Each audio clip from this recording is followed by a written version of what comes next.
Rechtszaak rond geheimzinnige secten op Sint-Philipsland. Het gaat om de vereniging Marlo, waarvan de notaris vandaag voor de rechter stond. En verder in deze Zeeland nu. Moestuin definitief gesloten door PFAS. Een nieuwe film over Slag om de Schelde.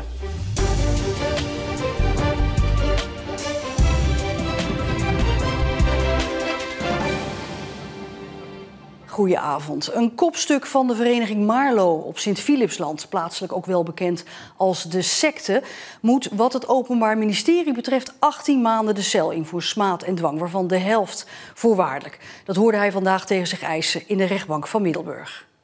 Het is augustus 2018 als een vrouw wordt gedwongen om dit pand, haar huis, achter zich te laten samen met al haar spullen. Het is het einde van jaren onder invloed van de vereniging Marlo. Hier in Sint-Philipsland ook wel bekend als de secte. De secte vormt zich rondom mevrouw Bolijn, een genezeres die zichzelf ziet als een reïncarnatie van Maria Magdalena. Veel mensen zien haar als laatste redmiddel en hopen op genezing van haar hand. Maar er zit ook een meer donkere kant aan. De leden van de beweging worden het ene moment helemaal opgehemeld om vervolgens helemaal afgefakkeld te worden. In ieder geval één van de leden wordt gedwongen om meer dan 2 miljoen euro, juwelen en haar bedrijven af te staan. De rechtbank oordeelt in 2020 al dat het geld en de juwelen terug moeten naar de vrouw. Nu kijkt de rechtbank ook nog of er strafrechtelijk iets niet goed is gegaan hier op Sint-Philipsland. En we praten nog even verder met Rick Bolt. Hij staat bij de rechtbank in Middelburg. Rick, vandaag dus die zitting tegen die voormalige notaris, een van de kopstukken. Ja, wat is dat dan voor een man? Er kwam een man binnen eigenlijk, hij oogde heel kwetsbaar. Hij kwam binnen met een bilindenstok, moest naar zijn plek begeleid worden in de rechtbank. En hij oogde eigenlijk veel ouder dan die 56 jaar dan dat hij is. In de rechtszaal, hij mompelde heel veel, kwam moeilijk uit zijn woorden en wist zich vooral heel veel niet te herinneren. Dus of dit nou de man is geweest die zo dwingend overkwam, daar moest het OM dus wel een zaak van maken. Maar Rick, hoe verliep de zitting dan? Het ging in de zitting vooral veel over die dag in augustus 2018 dat die vrouw gedwongen werd om haar huis te verlaten. Ja, de voormalige notaris zegt, ik was daar wel bij, maar er was helemaal geen sprake van dwang. Ik stond er een beetje bij en ze gaf al die spullen gewoon af. Dus van die beschuldiging klopte volgens hem helemaal niks. Ja, dan is het een beetje het ene woord tegen het andere, maar wat is er dan voor feitelijk bewijs? Het OM kijkt dan vooral naar de verklaringen die die vrouw heeft afgelegd toen ze uit die secte kwam. En daarin vertelt ze veel over de dwang die zij ervaren heeft. Maar ze kijken dan bijvoorbeeld ook naar het enorme hoeveelheid aan documenten. En in die documenten staat de naam van de vrouw vaak als leidend voorwerp, zeg maar.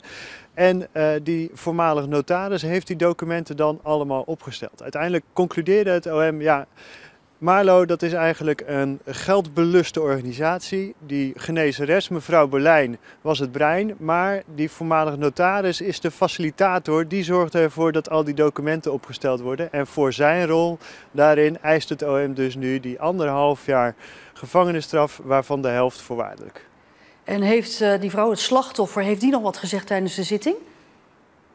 Nee, zij liet het woord vooral aan haar advocaat over. En wat daarin vooral opviel was de woorden die zij eigenlijk richtte aan haar zus. Die zit nog in die secte en daar maakt ze zich ernstig zorgen om. Zij hoopt dat die zus op een dag ook de waarheid in zal zien. Nou, voorlopig is het in ieder geval nog even wachten, want de rechtbank doet over 2 weken uitspraak. Rick Bolt, dankjewel. Een botsing tussen een goederentrein en een vrachtwagen vanmiddag in Vlissingen-Oost. Het ongeluk gebeurde op een spoorwegovergang. De vrachtwagen werd geraakt door de trein en ook een stuk meegesleurd. En de chauffeur van de vrachtwagen raakte daarbij gewond. De trein, een autotrein, was leeg. Zeeuwse jongeren vallen in de jeugdzorg nog te vaak tussen wal en schip. En daarom moeten we af van hokjes denken en moeten zorgverleners toch echt meer gaan samenwerken. Dat is de uitkomst van een onderzoek in opdracht van de Zeeuwse gemeentes dat vanmiddag is gepresenteerd in Vlissingen. En verslaggever Jannes Goedbloes, jij was bij dat symposium aanwezig. Wat is er allemaal besproken? Nou ja, wat er vooral besproken is dat het niet goed gaat met de Zeeuwse jeugdzorg. Ondanks alle goede bedoelingen van iedereen die erbij betrokken is, piept en kraakt het hele systeem. En ja, dat is natuurlijk al jaren zo, maar het wordt wel steeds erger. Ook omdat steeds meer jongeren in Zeeland in aanraking komen met de jeugdzorg. Dus er moet wel iets aan gebeuren. En wat zeggen de onderzoekers, wat moet er dan gebeuren? Ja, meer samenwerking is toch wel echt het sleutelwoord. Want ja, alle instanties zitten nog te veel op een eigen eilandje. En ik sprak ook met een van de onderzoekers en die zeiden we vooral ook op zoek moeten gaan naar wat die jongeren wel kunnen. We zien eigenlijk dat jongeren een hele kluwens hebben van problemen die onderling met elkaar samenhangen, die elkaar in stand houden. En we zien dat heel veel jongeren behoorlijk diep in de put zitten, geen startkwalificaties hebben, niet meer zien hoe ze verder moeten, zich in de steek gelaten voelen door de hulpverlening.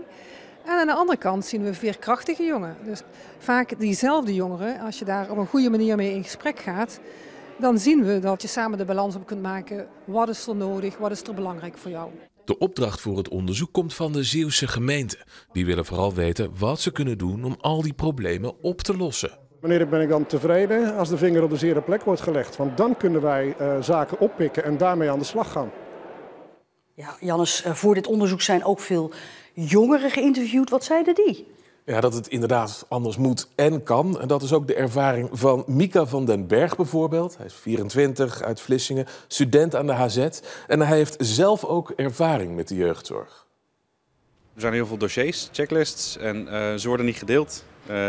Dus iedere afdeling, elk bedrijf heeft zijn eigen papiertjes, werkt met zijn eigen dingen. Alleen ze werken er nou niet echt veel in samen. Dus meer samenwerken, zeg jij. En als je dan die jongeren in gedachten houdt, hè, die over een aantal jaren, wat wens je dan voor hem of voor haar dat anders is dan het voor jou is geweest? Bijvoorbeeld sociale media. Als je in een zorgtraject zit, als je al wat fragieler bent, dan is het gewoon zo makkelijk om dat nog verder op je in te laten werken. En daar moet meer aandacht voor komen. Maar ja, Jannes, nou wordt er inderdaad al jaren gezegd, hè? Het moet beter in de jeugdzorg, instanties werken langs elkaar heen. Nu weer een rapport wat dat bevestigt. Gaat er nou echt wat veranderen? De onderzoekers zeggen zelf ook dat dit nog maar het begin is. Want ja, makkelijke oplossingen voor een probleem wat zo complex is als dit, die zijn er simpelweg niet. Maar ze hopen dat hiermee, met dit onderzoek en met dit congres, in ieder geval een eerste stap in de richting van een oplossing gezet is. Jannes Goedbloed, dank je wel. In Terneuzen waren vandaag opnames voor het aankomende docudrama Het Grote Offensief. Daarin wordt het grotere verhaal verteld van de Slag om de Schelde. De Slag om de Schelde werd gevoerd zodat de geallieerden via de Westerschelde Antwerpen konden bereiken om hun troepen te bevoorraden. Voor de documentaire moet het een en ander worden nagespeeld. De opname die je nu ziet in Terneuzen, dat is de vlucht van de Duitse soldaten die achterna gezeten worden door de Polen. Die vluchten naar de overkant van de Westerschelde. De opnames van vandaag worden gemixt met historisch beeldmateriaal. In 2020 verscheen de speelfilm De Slag om de Schelde. Daarin was de slag slechts het decor voor het verhaal van 3 jongeren tijdens de oorlog. Dus daar werd niet zo heel veel uitgelegd over de slag zelf. En doordat op een gegeven moment de film wereldwijd een groot succes was en door heel veel mensen bekeken is, kwam er de vraag om een document waar meer uitleg wordt gegeven over hoe die slag nu precies is verlopen. En wat het belang van die slag was voor de bevrijding van de rest van Nederland en de rest van West-Europa. De Slag om de Schelde wordt ook wel de vergeten slag genoemd. Maar na de film en straks deze documentaire kan die term misschien worden geschrapt. Ik hoop het wel. Ik denk dat we door deze 2 producties het goed op de kaart hebben kunnen zetten. De documentaire is vanaf 1 mei in de Zeeuwse bioscopen te zien. In augustus wordt hij dan door de EO uitgezonden op tv in 3 delen. Ja, en we kennen ze allemaal, verzamelaars die uiteindelijk niet weten wat ze nou met hun collectie aan moeten.